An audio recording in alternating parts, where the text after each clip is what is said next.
Hi friends, നമ്മുടെ ആമീസിൽ ഒരുപാട് തരത്തിലുള്ള ഫ്ലവറിങ് പ്ലാന്റ്സ് അവൈലബിൾ ആണ്. നമ്മുടെ ദൂരെയുള്ള കസ്റ്റമേഴ്സിന് നേരിട്ട് വന്ന് പർച്ചേസ് ചെയ്യാൻ കഴിയാത്ത ഒരുപാട് പേരുണ്ട്. അതേപോലെ തന്നെ നമ്മൾ അയച്ചു കൊടുക്കുന്നതിലും വലിയ പ്ലാന്റ്സ് അയച്ചു കൊടുക്കുമ്പോൾ ഒരുപാട് പ്രായോഗിക ബുദ്ധിമുട്ടുകളുണ്ട്. അവർക്കെല്ലാം വേണ്ടിയിട്ടുള്ള ഒരു അടിപൊളി കോംബോയാണ് ഇന്ന് നിങ്ങളെ പരിചയപ്പെടുത്തുന്നത്. ഇത് കണ്ടോ, ഈ 5 പ്ലാന്റ്സിൻ്റെ കോംബോയാണ് ഇന്ന് നമ്മൾ പരിചയപ്പെടുത്തുന്നത്. ഇതിൽ ഇൻഡോറിൽ വെക്കാവുന്നതും ഔട്ട്ഡോറിൽ വെക്കാവുന്നതും ഹാങ്ങിങ് ആയിട്ട് ഉപയോഗിക്കാവുന്നതും അങ്ങനെയുള്ള എല്ലാ പ്ലാന്റ്സും നമ്മൾ ഉൾപ്പെടുത്തി. ഇത് നമ്മുടെ ക്രിസ്മസ് കാക്ടസ് ആണ് കേട്ടോ. ഇത് നമുക്ക് ഹാങ്ങിങ് പോട്ടിലോ അല്ലെങ്കിൽ നോർമലായിട്ടോ നമുക്കൊരു സെമി ഷെയ്ഡിൽ വെച്ച് വളർത്താൻ പറ്റിയ ഒരു പ്ലാന്റ് ആണ്. ഇത് നമ്മുടെ മെഡിമില്ല പ്ലാന്റ് ആണ് കേട്ടോ. നിറച്ച് പൂക്കൾ വിരിയുന്ന ഒരു പ്ലാന്റ് ആണിത്. ഇൻഡോറിൽ വെക്കാൻ പറ്റിയ അടിപൊളി ചെടിയാണ്.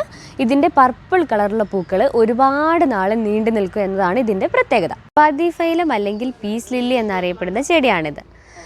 ഇതൊരു 1 ടൈം ഇൻവെസ്റ്റ്മെൻറ്റ് പ്ലാന്റ് ആണ് കേട്ടോ. എന്താണെന്ന് വെച്ചാൽ ഈ ചെടി നശിച്ചു പോവില്ല. ഇതിൻ്റെ അടിയിൽ നിന്ന് ഒരുപാട് തൈകൾ മുളച്ച് വരികയും നല്ല ബുഷിയായിട്ട് നിൽക്കുകയും ചെയ്യും. നല്ലൊരു അടിപൊളി വൈറ്റ് കളറുള്ള ഫ്ലവറാണ് ഇതിൻ്റെ.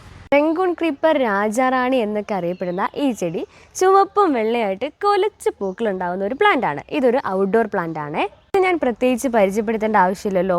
ഇത് ബോൾസ് ആണ്. നമുക്ക് ഔട്ട്ഡോർ ആയിട്ടും ഒരു സെമി ഷെയ്ഡൊക്കെ ആയിട്ട് വളർത്താൻ പറ്റിയൊരു അടിപൊളി പ്ലാന്റ് ആണ്. അപ്പോൾ നിറച്ച് പൂക്കൾ തരുന്ന ഈ 5 പ്ലാന്റ്സിനും കൂടി നമുക്ക് വരുന്നത് കേരളത്തിൽ ഡെലിവറി ചാർജ് ഉൾപ്പെടെ 222 രൂപ മാത്രമാണ് കേട്ടോ. അപ്പോൾ ആവശ്യക്കാർ എത്രയും പെട്ടെന്ന് താഴെ കിടന്ന നമ്പറിൽ ഓർഡർ പ്ലേസ് ചെയ്തോളൂ. Happy gardening.